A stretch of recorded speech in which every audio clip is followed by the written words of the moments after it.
నమస్కారం, welcome to I dream. నేను మీ విజేత. ప్రస్తుతం మనతో పాటు ఉన్నారు ప్రముఖ ఆధ్యాత్మికవేత్త డాక్టర్ అనంతలక్ష్మి అమ్మగారు. ఇప్పుడు అమ్మతో మాట్లాడి మన సందేహాలన్నింటినీ నివృత్తి చేసుకుందాం, మరిన్ని మంచి మంచి విషయాలు అడిగి తెలుసుకుందాం. అమ్మ నమస్కారం. అమ్మ నమస్తే అమ్మ. అమ్మ, ఈ మధ్యకాలంలో ఎక్కువగా వస్తున్న ఒక సందేహం ఏంటి అంటే, కొంతమంది భర్త చనిపోయిన తర్వాత ఈ మధ్యకాలంలో బొట్టు తీయట్లేదు, గాజులు వేసుకుంటున్నారు, మెట్టెలు ఉంచుకుంటున్నారు, అలా వాళ్ళకి నచ్చినట్టుగా ఉంటున్నారమ్మా. అయితే దాని నుంచి ఒక ప్రశ్న తలెత్తుతోందమ్మా. ఏంటి అంటే, అసలు భర్త చనిపోతే బొట్టు ఎవరు తీసేయమన్నారు? మెట్టెలు, పుస్తెలు అంటే భర్త కట్టాడు కాబట్టి అవి తీసేయొచ్చు. ఇవి గాజులు ఇవన్నీ మనకు పుట్టుకతో వచ్చినాయి కాబట్టి ఇవి ఎందుకు తీసేయాలి? అసలు తీసేయాలని ఏ శాస్త్రంలో రాసింది? ఇలాంటి ఆలోచనలు చాలా మందిలో వస్తున్నాయమ్మా. నిజంగా ఇలా తీసేయాలని చెప్పి మన ధర్మంలో ఉందా అమ్మా? మన ఎక్కడైనా శాస్త్రంలో రాసి పెట్టుందా? అమ్మా, నేను చదివిన వరకు నాకు కనపడలేదమ్మా.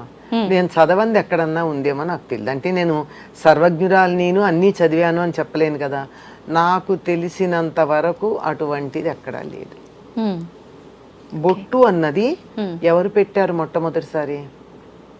తల్లిదండ్రులు అమ్మ పెట్టింది, అంతే కదా. అమ్మ ఎప్పుడో చిన్నప్పుడు నాకు 21 రోజులు అయిన తర్వాత మొలతాడు కట్టి బొట్టు పెట్టారు కదా. ఆ బొట్టు ఇంకెవరి కోసమో నేను ఎందుకు తీసేయాలి? కరెక్ట్ అమ్మా, తీయక్కర్లేదు. అట్లాగే అప్పుడు గాజులు వేశారు, ఎందుకు తీసేయాలి? అవసరం లేదు. అప్పటి నుంచి కాస్త అన్నప్రాసన అయిన దగ్గర నుంచి చక్కగా పువ్వులు కూడా పెట్టుకొని ఇచ్చారు. అవును. అప్పటి నుంచి నాకు 6వ నెల వచ్చినప్పటి నుంచి పెట్టుకుంటున్నటువంటి పూలు ఇప్పుడు ఎవరో మధ్యలో వచ్చినటువంటి వ్యక్తి కోసం నేను మానేయాలా? అవసరం. ఇది శాస్త్రంలో ఎక్కడా వీటిని తీయమని చెప్పాల. ఓకే, నాకు తెలిసినంత వరకు. తెలియంది ఏదన్నా ఉంటే, నాకు నేనేం సర్వజ్ఞురాలని కాదు గనక ఎక్కడన్నా ఉందేమో, ఎవరన్నా రాసింది నాకు తెలియదు. అందువల్ల ఇవి తీయవలసినటువంటి పని లేదు.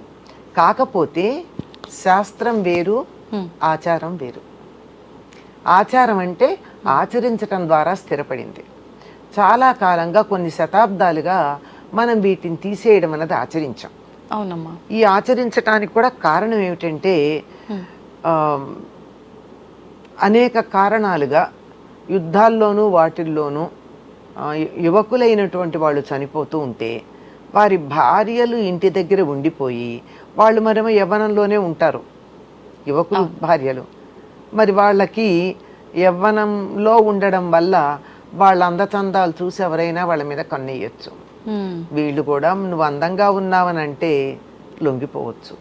ఇలాంటి సామాజికంగా ఉండే అక్రమ సంబంధాలను నివారించటానికి ఈవిడికి భర్త లేదు అని తెలియజెప్పేటట్టుగా, అందం కనపడకుండా ఉండడానికి, అందంగా ఉన్న వాళ్ళని చూస్తే కూడా అందహీనులు అనిపించేటట్టుగా, వాళ్ళకున్న అందం కనపడకుండా ఉండడానికి వాళ్ళకి ఇవన్నీ తీసి భర్త లేడు అని గుర్తు ఉండేటట్టుగా చేయడం జరిగింది తక్క సమాజంలో వచ్చినటువంటి ఒక ఆచారం, అలవాటుగా వచ్చిందే తప్ప ఇది శాస్త్రంలో మాత్రం ఎక్కడా మనకి లేదు.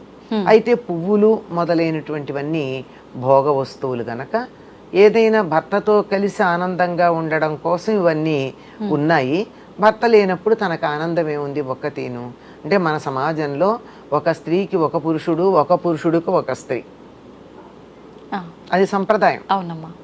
మనం ఒకటే చెప్పుకుంటున్నాం, పాతివ్రత్యం గురించి చెప్పుకుంటున్నాం కానీ ఏకపత్ని వ్రతం గురించి చెప్పట్లా. అంటే ఒక్కతే భార్య ఉండాలి. శివుడికి సతీదేవి దక్షయజ్ఞంలో శరీరం వదిలేస్తే తపస్సు చేసుకోవడానికి వెళ్ళాడు కానీ రెండో భార్యను పెళ్లి చేసుకోవాలనుకోలేదండి. ఆయన మనకు ఆదర్శం. భార్య లేదు గనక నేను కన్యాదానం చేయడానికో యజ్ఞం చేయడానికో నా పక్కన ఇంకొక ఆవిడ లేదు గనక దానికోసం పెళ్లి చేసుకుంటున్నామని కుంటి సాకులు చెప్పి పెళ్లి చేసుకున్న వాళ్ళు బోళ్ళు మంది ఉన్నారు కదా. అవునమ్మా. అట్లాంటి పని చేయలేదు, తపస్సు చేసుకోవడానికి వెళ్ళాడు. అందుకు ఆయన మనకు ఆదర్శమైనటువంటి భర్తగా చెప్పుకుంటాం.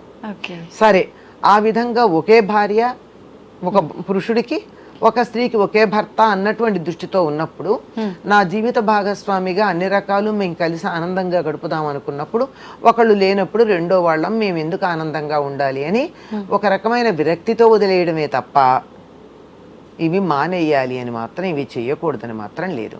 అయితే ఈ మధ్య ఒక రకమైనటువంటి వాదన వినపడుతోంది, కొంచెం సమంజసమేమో అనిపిస్తోంది.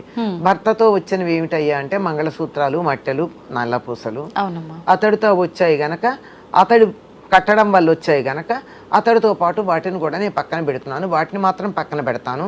మా అమ్మా నాన్న నాకు ఇచ్చినటువంటి బొట్టు కానీ గాజులు కానీ నేను వదిలేయాల్సినటువంటి అవసరం లేదు అని వాటిని ధరిస్తూ ఉన్నారు. దీంట్లో లాజికల్ గానే అనిపించింది వాదన.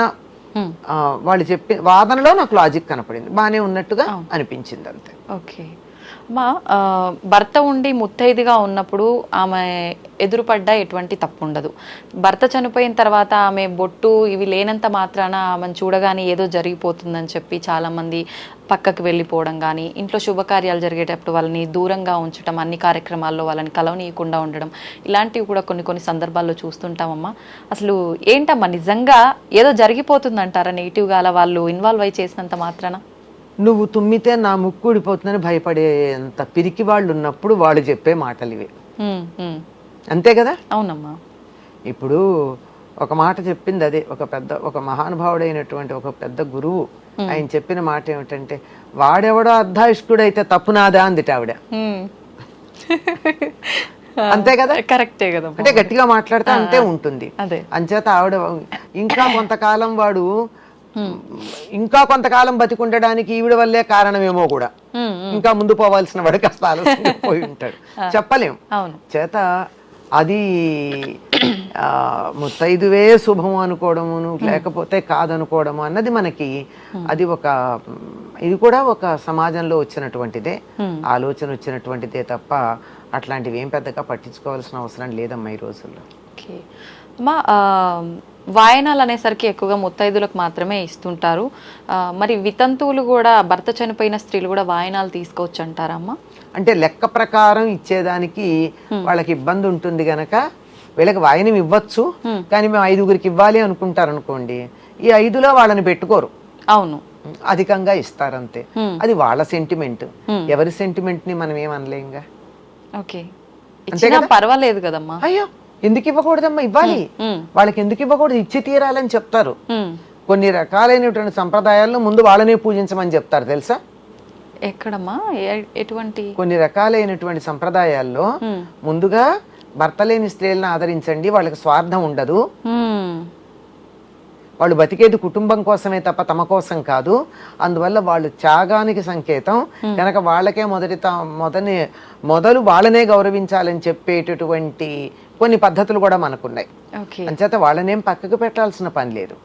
కాకపోతే వీళ్ళకే ఉంటుంది, అయ్యో నేను కూడా భర్త ఉంటే ఇద్దరం కలిసి వెళ్ళేవాళ్ళం కదా అని వీళ్ళ మనస్సులో కొద్దిగా ఎక్కడన్నా ఆ ఫీలింగ్ ఉంటే ఆ నెగిటివిటీ వాళ్ళకి తగలొచ్చు, అందుకని కొంచెం దూరంగా పెడతారంతే.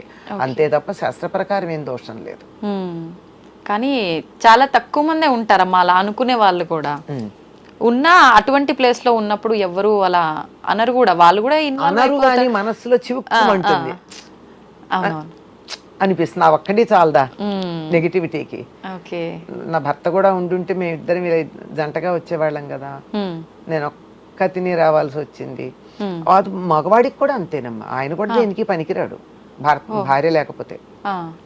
కన్యాదానం చేయలేడు, గృహప్రవేశం చేయలేడు, యజ్ఞం చేయలేడు, భార్య ఉండాల్సిందే తెలుసా? అది చాలా మందికి తెలియదు. మగవాళ్ళు కూడా పనికిరారు భార్య లేకపోతే. కానీ ఆడవాళ్ళని పక్కన పెట్టినంతగా మగవాళ్ళని పెట్టరు కదమ్మా, అనరు, పెట్టరు. ఎందుకనమ్మా మరి ఈ తేడా? మనమే కారణం. మగవాళ్ళు అంతగా పట్టించుకుంటారని నేను అనుకోను, ఈ పట్టింపులు ఎక్కువ ఆడవాళ్ళకి. అవును, ఆడవాళ్ళకి ఎక్కువ, ఆడవాళ్ళే బలైపోతుంటారు అన్ని రకాలుగా. పెద్ద అవసరం ఏం లేదమ్మా, దూరంగా పెట్టాల్సిన అవసరం ఏం లేదు. ఇంకా కొంతమంది అయితే వాళ్ళకున్నటువంటి ఇతర కారణాల వల్ల భర్త ఉన్నా లేకపోయినా వాళ్ళకే మొదటి తాంబూలం ఇయ్యడం, వాళ్ళ చేతే బొట్టు పెట్టించుకోవడం లాంటివి మనం చూస్తున్నాం. వాళ్ళు దానివల్ల శుభం కూడా పొందుతూ ఉన్నారు. మన నమ్మకాన్ని బట్టే ఉంటుంది కదా ఏదైనా. ఇంకొక డౌట్, ఇప్పుడు ఇంట్లో అత్తయ్యో అమ్మో ఎవరో ఇలా భర్త లేకుండా ఉన్న స్త్రీలు ఉన్నప్పుడు వాళ్ళ వస్తువులు ఏమైనా మనం వేసుకోవటం వల్ల కూడా వీళ్ళకి నెగిటివ్ అంటే దోషం ఏమీ రాదమ్మా. తల్లికి అసలు దోషం లేదన్నారు. ఓకే. తన తల్లి అయినా ఏమిటి, భర్త తల్లి అయితే ఏమిటి, అవును. భార్య తల్లి అయితే ఏమిటి, తల్లే కదా ఇద్దర్లో ఎవరో ఒకళ్ళకి. వాళ్ళ విషయంలో ఎటువంటి దోషం లేదు అని చెప్పారు. ఓకే. కొన్ని కొన్ని సందర్భాల్లో ఉపవాసాలు ఉన్నప్పుడు, పూజా కార్యక్రమాల్లో ఉన్నప్పుడు వితంతువులు వండి పెట్టింది కూడా తినడానికి పనికిరాదు అని చెప్పి ఇలాంటివి కూడా వింటుంటామమ్మా. ఉపవాసాలకు కాదు కానీ కొన్ని సందర్భాల్లో పనికిరాదని ఒకప్పుడు అనేవాళ్ళు. అది కూడా ఎటువంటి వితంతువులు, జుట్టు ఉన్న వితంతువులు పనికిరాదన్నారు. ఆ రోజుల్లో జుట్టు లేక తీసేసేవాళ్ళు కదా. అవునవును. అప్పుడు సంప్రదాయం పనికొస్తుంది కానీ జుట్టు ఉన్న వాళ్ళు పనికిరారు అంటే సంప్రదాయాన్ని వ్యతిరేకించారు అన్న దృష్టితో. ఓకే ఓకే ఓకే ఓకే అమ్మా, ధన్యవాదాలు. నమస్తే.